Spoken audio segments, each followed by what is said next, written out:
Penalaran abduktif adalah metode berpikir yang digunakan untuk membuat hipotesis atau penjelasan terbaik dari sejumlah bukti atau data yang ada.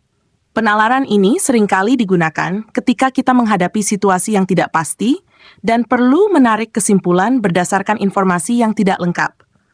Berbeda dengan penalaran deduktif yang menarik kesimpulan pasti dari premis yang benar, dan penalaran induktif yang menghasilkan generalisasi dari pengamatan spesifik, penalaran abduktif berfokus pada menghasilkan penjelasan yang paling masuk akal untuk menjelaskan suatu fenomena. Berikut adalah penjelasan lebih lanjut tentang penalaran abduktif. Definisi penalaran abduktif. Penalaran abduktif adalah proses menarik kesimpulan atau membuat hipotesis dengan cara mencari penjelasan terbaik untuk data atau bukti yang tersedia. Ini seringkali melibatkan pemilihan hipotesis yang paling mungkin benar berdasarkan bukti yang ada. 2. Struktur penalaran abduktif. Proses penalaran abduktif biasanya melibatkan 3 langkah.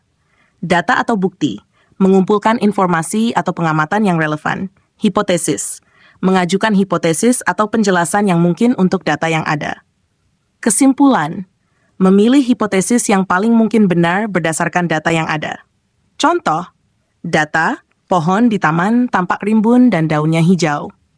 Hipotesis, pohon ini mungkin disiram secara teratur dan mendapatkan cukup sinar matahari. Kesimpulan, oleh karena itu mungkin pohon ini tumbuh dengan baik karena perawatan yang baik. 3. Ciri-ciri penalaran abduktif. Hipotesis sementara menghasilkan hipotesis yang bersifat sementara yang dapat diuji lebih lanjut.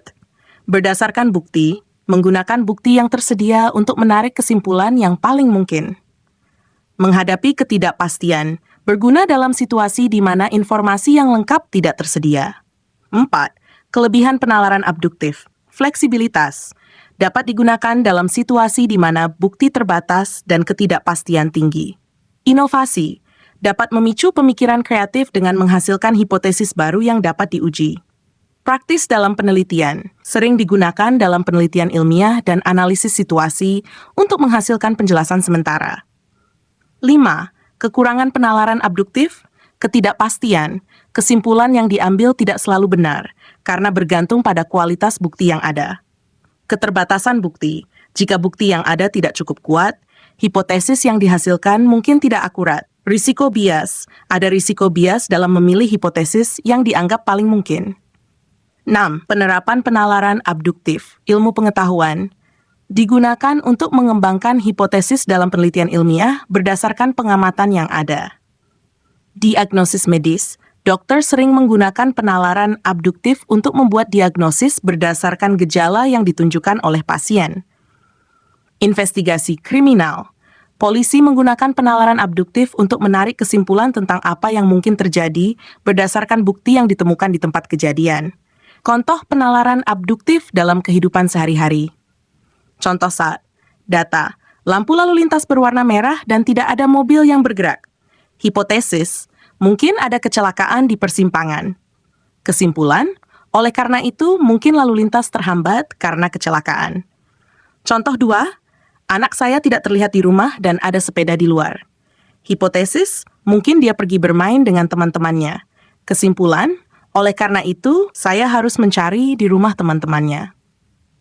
Kesimpulan, penalaran abduktif adalah alat berpikir yang penting dalam menghadapi ketidakpastian dan membuat penjelasan terbaik berdasarkan bukti yang ada. Ini sering digunakan dalam penelitian, diagnosis, dan investigasi, serta dalam kehidupan sehari-hari ketika kita perlu menarik kesimpulan dari informasi yang terbatas. Dengan mengidentifikasi hipotesis yang paling mungkin, penalaran abduktif dapat membantu kita membuat keputusan yang lebih baik dan memperdalam pemahaman kita tentang fenomena yang kompleks. Demikian, semoga bermanfaat.